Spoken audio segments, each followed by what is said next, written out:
بسم الله الرحمن الرحيم. الحمد لله رب العالمين، والصلاة والسلام على سيدنا ونبينا وحبيب قلوبنا أبي القاسم المصطفى محمد وعلى أهل بيته الطيبين الطاهرين المعصومين الذين أذهب الله عنهم الرجس وطهرهم تطهيرا. In the name of Allah, the most merciful, the most compassionate, all our praise and gratitude due to our Lord, the cherisher, the sustainer. May his peace and blessings be upon all of his messengers and prophets and apostles that he sent to the humanity to guide us and to nurture us. May the peace and the blessing of the Lord be with you and upon you and surrounding you, my dear brothers and sisters. Assalamu alaikum wa rahmatullahi wa barakatuh. In Surah al-Hujurat, chambers in the Holy Qur'an, which is chapter 49, there is an important injunction, an important instruction and an advice by Allah subhanahu wa ta'ala. إنما المؤمنون إخوة فأصلحوا بين أخويكم واتقوا الله لعلكم ترحمون. The community of the believers are nothing but brothers and sisters. Hence, mend and fix the relationship between the brothers and the sisters, and fear your Lord so you may receive his mercy and his forgiveness. During the month of Ramadan, I'd like to discuss over a few sessions, the upcoming sessions, on the role of brotherhood and sisterhood, how to enhance the sense of a brotherhood, the sense of togetherness, the sense of community, the sense of being a family in our societies, how to restore our societies and the human relations to the type that the Prophet, the Messenger of Islam, Prophet Muhammad sallallahu alaihi wasallam, and our Imams, our noble Imams, they would like to see. When you speak about a society, what brings people together is not only strong economy. Strong economy is one of them. Eliminating poverty is one of them. But most importantly, when you foster the spirit of respect, love, compassion among the hearts. Human hearts, they yearn towards compassion and love, towards being together, working together, living together, sharing their life together. There are a lot of wounds nowadays in the society. There is a lot of bleeding nowadays in the society. There is a lot of rift between the people. There is a lot of hate between the people.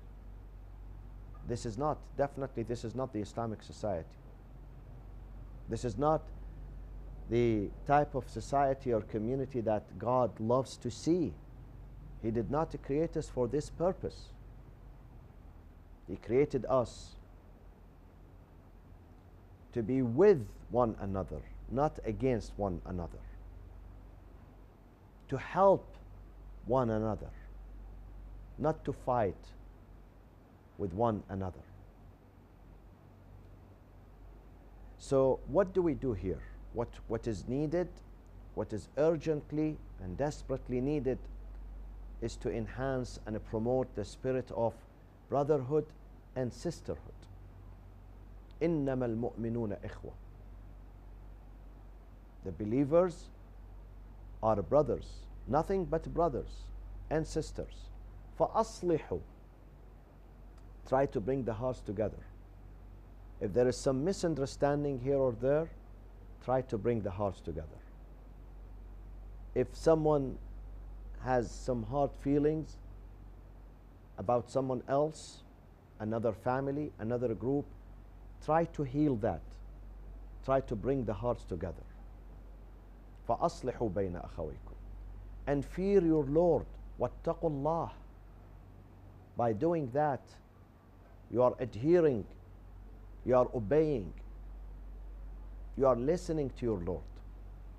لَعَلَّكُمْ تُرْحَمُونَ. When you do your part, God is going to do His part too. When you fulfill your own mission, God is going to fulfill His own mission too. He's going to send His mercy upon you, His compassion, His forgiveness. We need God's mercy. Without God's mercy, we cannot survive. So if we really need it, and if we seek it, and if we ask for it, then definitely we have to fix our own relationships among ourselves. We must base the relationship on respect, on piety, on acknowledging one another, on helping one another, not fighting. If there is some fight here, some conflict there, some dispute there, some misunderstanding there, we have to rush. We have to rush, we have to work hard to try to eliminate that. Beside working on conflict resolution, we also need to expand the circle of brotherhood and sisterhood and friendship in the society. First of all, your family should be your friends. The healthy family in Islam, in the eyes of God, is the family where its members are friends. The father, the mother, the siblings, the cousins, they are friends with each other. They are not enemies. And a friendship has rules. They carry a spirit of friendship.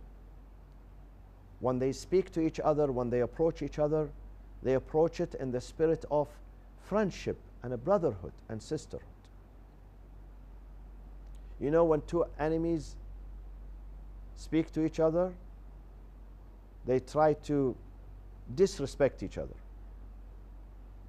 They try to demean each other. They try to undermine each other's views. But when two friends, they speak to each other, they support each other, they integrate each other's argument and discussion. They don't fight. Sometimes they give concessions. This is the spirit of Islam. This is what religion and faith call for. So we need to expand. In the family, we need to incorporate friendship within the family, between the members of the family, and also we have to expand outside. But before we expand outside, first we have to solidify our position in the family first. We have to work on the problems within the family. Some people, they don't have good relationship within the family. They save their good manners and good relationships and their generosities and their kindness for outside the family. They don't use it inside the family. This is not good. You have to begin with your own family first. Once you can handle your family well, you can understand your family, there is respect, there is honor, there is cooperation within the family, there is mercy and forgiveness and compassion within the family. وَجَعَلَ بَيْنَكُمْ مَوَدَّةً وَرَحْمَةً. Then you can succeed outside the family. But if a person fails in his family first, in this first step, he cannot climb to the second and the third and the fourth steps. He would collapse altogether. Someone who is a failure in the family cannot be a successful one outside his family. Begin with the first unit, and the first unit is your family. Sometimes I see there is some sort of rift among two siblings, two brothers from the same father, same mother, maybe with 1 year difference, 2 years, 3 years, 5 years. They don't respect each other.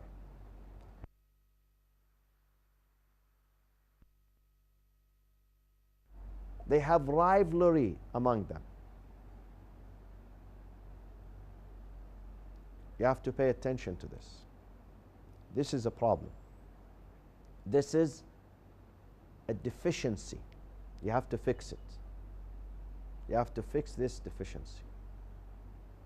A brother to his brother is an asset, is a value and an asset. You cannot betray your brother. You cannot put him down. There should be a level of cooperation. Sometimes one of those brothers claim that, well, I am perfect, nothing wrong with me. My other brother is wrong. He's the one who causes all these sort of headaches and hardships, not me. I am willing to approach him. I am willing to work with him, but he doesn't listen. Maybe it is true, but you have to continue. You have to continue approaching him. You have to try to fix this relationship. You can't let it go. So we have to mend this relationship in the family first. A merciful person cannot exercise his person outside while inside he is in need for this mercy. A compassionate person cannot claim that I can take my compassion outside to the outsiders while within the insiders, his own family, those who he lives with them, he doesn't have any compassion. He doesn't have any understanding. That does not work. You have to try to understand your family first. Now, of course, there are certain cases where the husband and the wife, they don't get together well. They don't. They have different personalities, completely different characters, different habits, different goals in this life. So here in this case, sometimes it is impossible to get them together. But when it comes to the siblings, to the brothers and the sisters in the family, you should work together. You should try to fix this relationship. We should exercise our love, our generosity, our understanding, our tolerance in the family first, within the boundaries of the family, in the house, with those that live with us under the same roof, before taking it outside.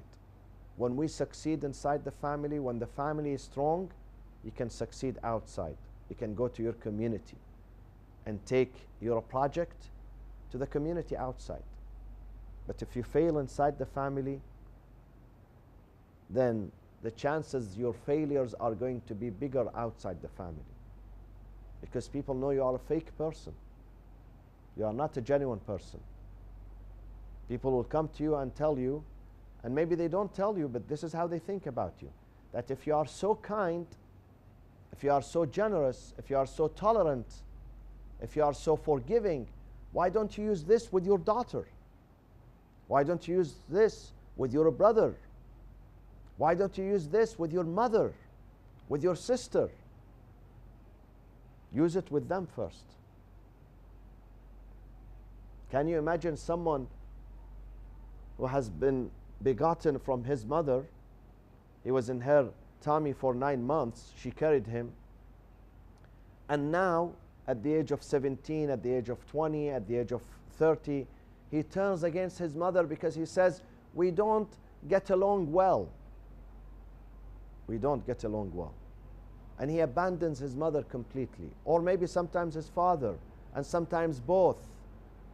And sometimes he abandons his siblings, his brothers and sisters. Because he says, we cannot get along with each other. This is wrong. There is something wrong with you. Try to fix it. Try to fix it. You would feel one day, when you wake up, you would feel that you are the loser. You are the loser. You did not work. You did not do a good job when it came to your own family, to the closest people to you. You're going to suffer. You're going to suffer. For those kids who disrespect their parents, where God says in the Holy Qur'an, وَقَضَى رَبُّكَ أَلَّا تَعْبُدُوا إِلَّا إِيَّاهُ وَبِالْوَالِدَيْنِ إِحْسَانًا إِمَّا يَبْلُغَنَّ عِنْدَكَ الْكِبَرَ أَحَدُهُمَا أَوْ كِلَاهُمَا فَلَا تَقُلْ لَهُمَا أُفٍّ وَلَا تَنْهَرْهُمَا وَقُلْ لَهُمَا قَوْلًا كَرِيمًا. For those who disrespect and they don't have good relationship, they're going to feel this loss in the future, in their life. In their life, they're going to feel it.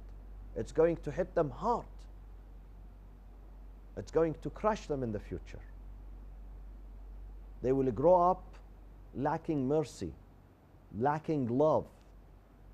And love is the most important ingredient that binds us together and bring us together. Love. So those people who lack this, they cannot function well. People would look at them and they realize, he's sick. He's sick, something wrong with him. What's wrong with this guy?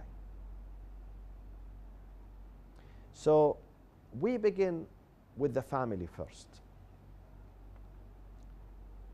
to try to mend and fix these broken relationships. We begin with the family first. And then we expand. After the family, the close family, we go outside to the bigger family, to the extended family. And that's our community. Our community is our extended family. We also have to get to them.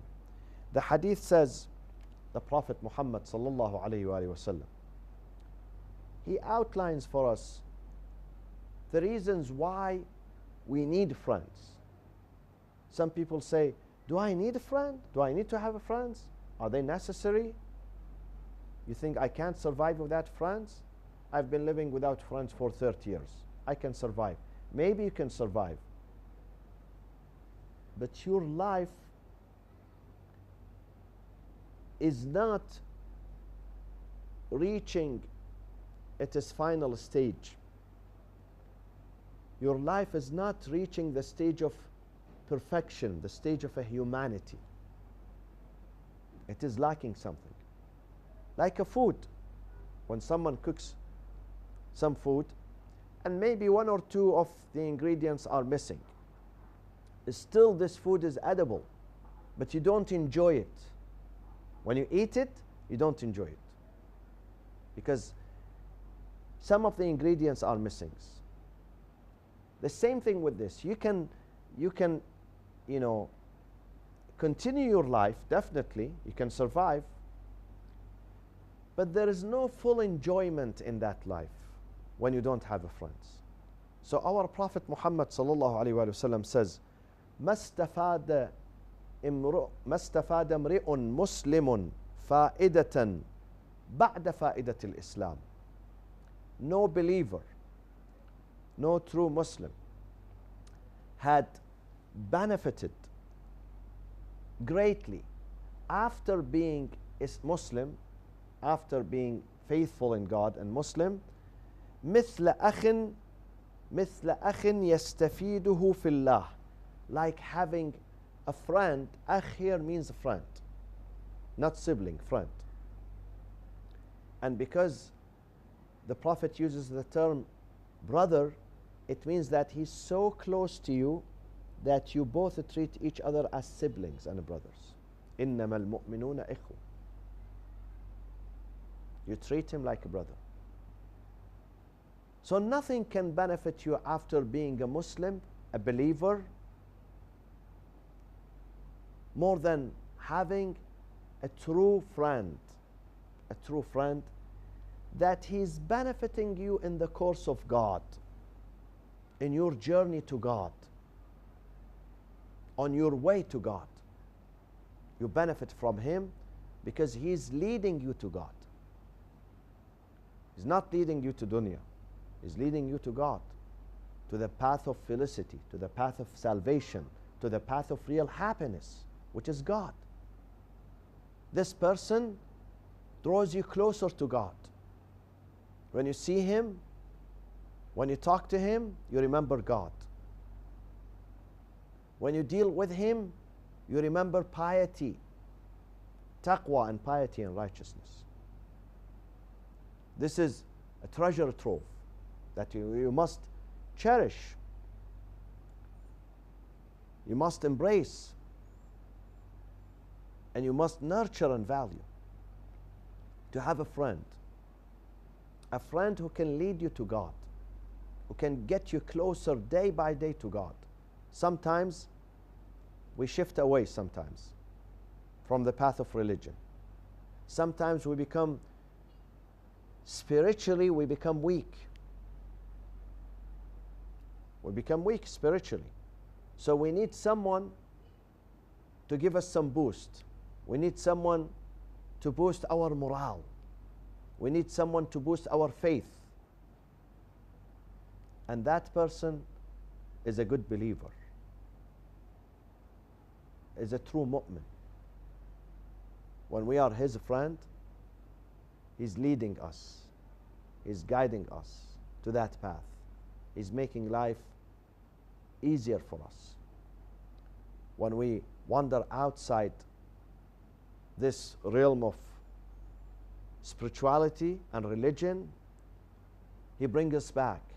He takes us back. He would hold our hands. He will say, leave it on me. He can guide you to get closer to God. And such example, unfortunately, I have to say, we don't have a lot of them. We don't. They are very rare, this example. A true friend who becomes a brother to you, and he takes upon himself to lead you to the path of salvation. So when you look at him, he doesn't do something wrong. He doesn't say something wrong. He does not abuse that relationship. جالسوا من يزيدكم علما منطقه وتذكركم بالله رؤيته ويرغبكم بالآخرة عمله. Socialize and befriend the type of a person that increases your knowledge, is a source of knowledge. And then when you look at that person, be it male or female, reminds you of God. And when you look at his conduct and his behavior, it reminds you of the akhirah, the hereafter. If you find such a person, grab him. Don't let go of him.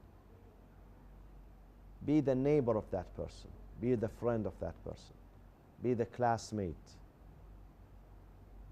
Travel with that person. Serve that person. And the stories of the prophets and the messengers of God, some of them, in the course of being prepared and nurtured and groomed for the future, for their jobs and for their missions, they had to go and stay for a period of time with someone else. In the story of Musa alayhi salam, Prophet Musa, in Surah al-Kahf, chapter 18, he had to spend some time with another فَوَجَدَ عَبْدًا مِّنْ عِبَادِنَا, one of our servants. That's a big title. One of our servants.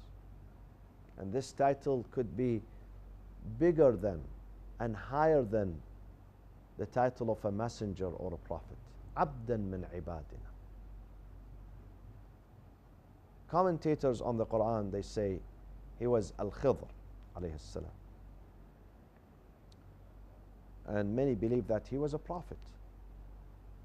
But he had obtained a higher degree of spirituality and a closeness to God. عَبْدًا مِّنْ عِبَادِنَا. آتَيْنَاهُ مِن لَدُنَّا رَحْمَةً وَعَلَّمْنَاهُ مِن لَدُنَّا عِلْمًا. We taught him from our own divine knowledge. We inspired him from our own guidance. So he had to spend time with him, to be trained, to learn, to be inspired by him. We need such friends. Sometimes when you find yourself being lost, being confused in this life, you need to change. You need to try to find someone who's good, someone who's pious, someone who does not teach you, let's go for shopping. Some friends, you meet them and the only hobby they have is shopping. Shopping, shopping, shopping, shopping, day and night. They go shopping, they buy things that they don't use, they don't wear. They accumulate things in their garage, in their room, in the storage. Sometimes window shoppings. They don't buy, but they go to watch to see. Their best place is not the mosque, but the mall. Sometimes people love to go to restaurants. Their hobby, let's go to the restaurant. Once a day, sometimes twice a day. Their hobby is to taste all types of cuisines and foods. This is their hobby. This is their attachment. The attachment is to the food, to the restaurant. The attachment is to the mall.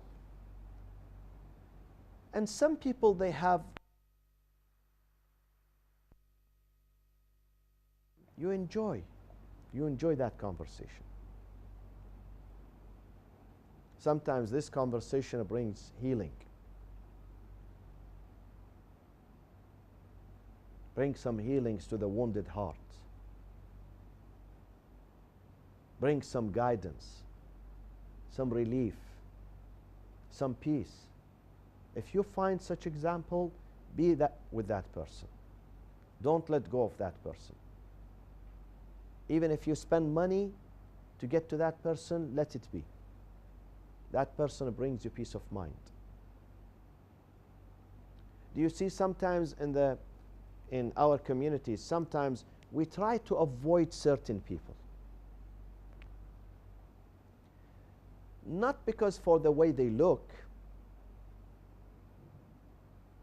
but because for the things they say. They bring tension into your life. So if they call you, you don't answer their call. If they invite you, you don't go to their homes. You try to avoid them. Because you feel that this person is going to fill my life with tension. And I can't afford being tense. So I don't want to see that person. I don't want to talk to that person. On the other hand, there are people who bring me relief and happiness and joy and content, qana'a, inner satisfaction. I just mentioned in the Arabic program that when I go to the shrine of Imam Hussein, which is now behind me, you can see the dome of Imam Hussein alayhi salam, Abu Abdullah al-Hussein alayhi salatu wassalam, and the dome of Abu al-Fadl al-Abbas, his brother, here on this side. And we are in the middle between these two beautiful shrines. I truly, without exaggeration, I don't need to exaggerate. Once I enter the shrine holy shrine, I feel peace. I feel tranquility. I feel the joy. Even if there is tension outside, once you go inside the shrine, you forget about your problems. You enter in a state of peace, satisfaction, happiness. Sometimes you don't want to leave. You want to stay there for the longest time. Because he's a friend. Definitely he's a friend. And we believe when we talk to them, we are talking to a person, to the servant of God who can hear me. And he listens to me. أشهد أنك تسمع كلامي وترى مقامي. I bear witness that you listen to what I am saying and you can see where I am standing. وأنك حي عند ربك ترزق. And you live by the commands of your Lord, by His leave, by His permission. You are living indeed with your Lord. This is the best of friend. So when you talk to him, you feel that Imam Hussein is answering your prayers, answering your salam when you greet him. Because he's made of absolute purity, absolute servitude to Allah subhanahu wa ta'ala. So you enjoy him. Even if he's buried, you still enjoy him. This is the influence of the true servant. Even after their death, they can touch your life. They can influence you through their wisdom, through their knowledge. They can touch you. They can change your life even after their death because they are connected. They are not really dead. They are not completely dead. Their spirit, their ruh exist. It's not dead. The body is dead, but the spirit is alive. وَلَا تَقُولُوا لِمَنْ يُقْتَلُ فِي سَبِيلِ اللَّهِ أَمْوَاتٍ بَلْ أَحْيَاء. Indeed, they are living. وَلَكِنْ لَا تَشْعُرُونَ. You don't feel it. But with their Lord, they are living indeed. So you can still establish a connection with them, with their spirits and with their souls. So nothing, the Prophet ﷺ says, nothing, no gift after Islam, there is nothing better than having a true friend. من مثل أخ يستفيده في الله. Sometimes يستفيده في الدنيا. You can find a friend who teaches you business, which is good. You don't know how to begin a business, and this guy is an expert, he's a successful businessman, and he holds your hand and he provides you with an advice as how to begin a business, which is good, how to make money. He tells you some of the secrets. So he helps you with the dunya. And sometimes that person helps you with the akhirah, with a life which is much longer, much better, and everlasting. بل تؤثرون الحياة الدنيا والآخرة خير وأبقى. بل تؤثرون الحياة الدنيا والآخرة خير وأبقى. إن هذا لفي الصحف الأولى صحف إبراهيم وموسى. Although you aspire for this little life, but I'm telling you, God is saying, I'm telling you that the hereafter is much better and everlasting.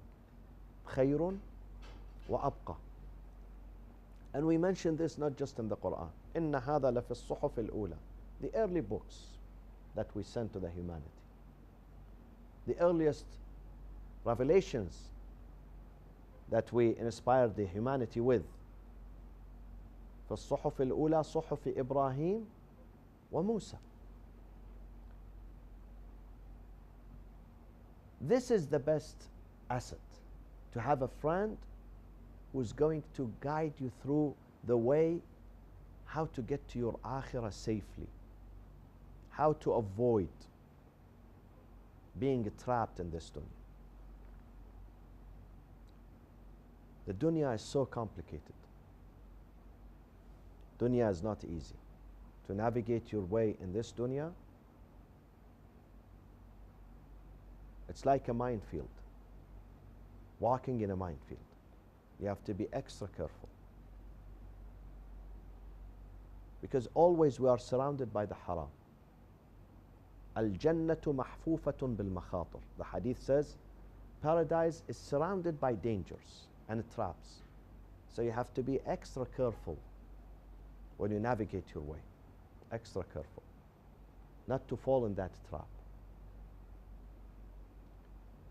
So you need a guide. You need someone to guide you. You need someone to walk you through. And thus, this is why friends are important. Now, some people say, we don't have friends. What do we do? There is no such person like what you said. We cannot find such a person. We tried with this person, with that person, we failed. So what do we do here? The hadith says, if you don't find that right person who can help you with the matter of deen, who can hold your hand and take you safely to the akhirah, then al-uzlatu khayrun min rafiq as-su. Stay away. If you can't find, stay away. Try to stay away from the bad influence, from the bad friendship, from bad friends, because those friends are going to influence you deeply. You learn from your friends. You get inspired by them. I know some parents who tell me that we tried to protect our children for so many years, 15 years.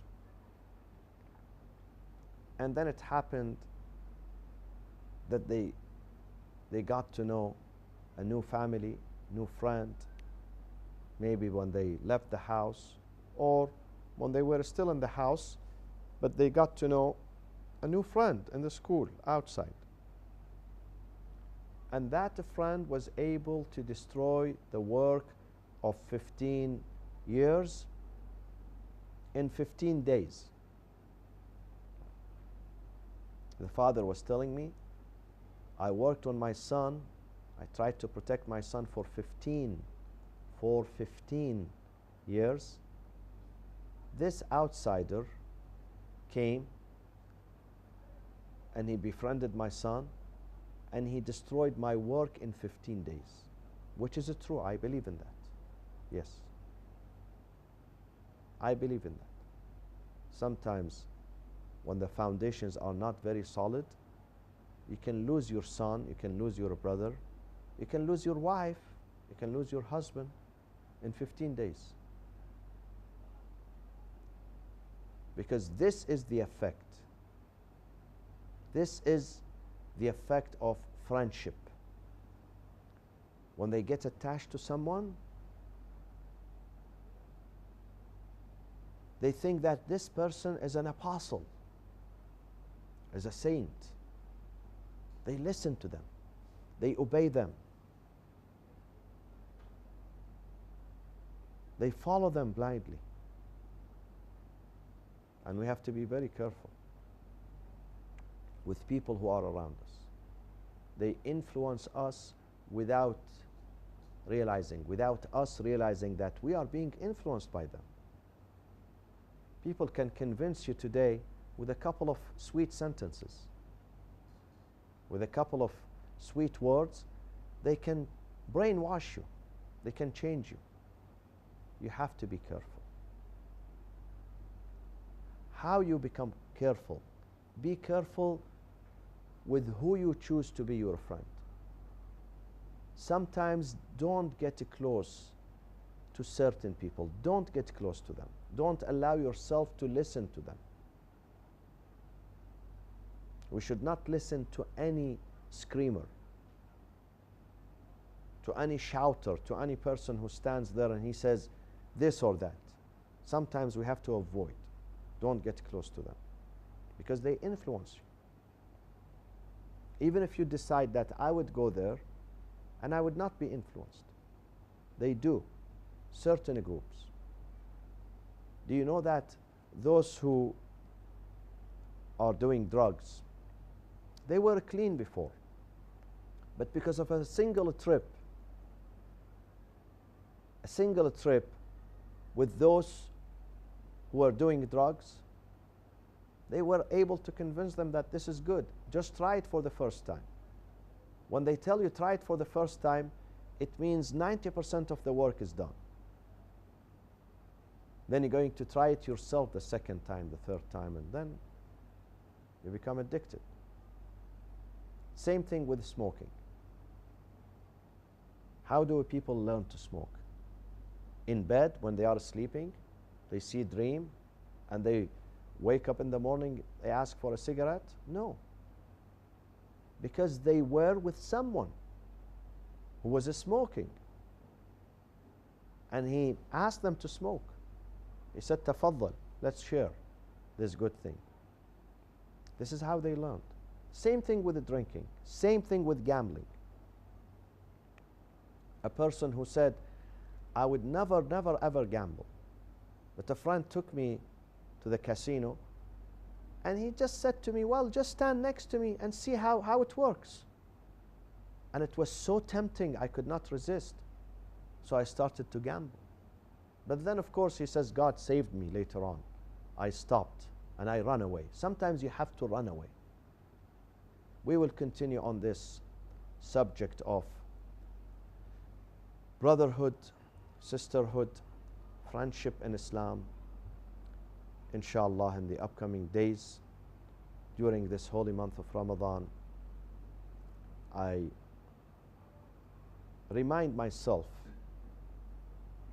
and remind my brothers and sisters, the mu'mineen, wherever you can see me, that this is the month of an opportunity, the month of opportunity, the month where we can get closer to Allah if we want, the month where we get all the charges against us being dropped and erased if we want. It's in our control. This is the month. These nights are the nights. Let's not miss these nights. If you can go to the nearby mosque, please do go. To listen to the lecture, to recite the Qur'an, to listen to the dua. Go with this intention. If there is no mosque near your house, you can turn your room into a mosque. وَاجْعَلُوا بُيُوتَكُمْ قِبْلَةً. Allah said to Bani Israel, turn your homes into qibla, direction to God. Your own room. When you recite dua, when you recite Qur'an, when you recite dhikrullah subhanahu wa ta'ala, your bedroom becomes a mosque. When you don't, you keep the ma'siyah, the disobedience outside the house, outside the room. The house, you can turn it into a mosque. And remember Allah subhanahu wa ta'ala and seek His mercy, His compassion, His forgiveness, and also remember us in your prayers. Inshallah, we will continue on this tomorrow. In North America, on the Pacific zone, it would be about 1:30 p.m. and on the East Coast 4:30 p.m. inshallah ta'ala every day. We will see you inshallah. Thank you. Wassalamu alaikum wa rahmatullahi wa barakatuh.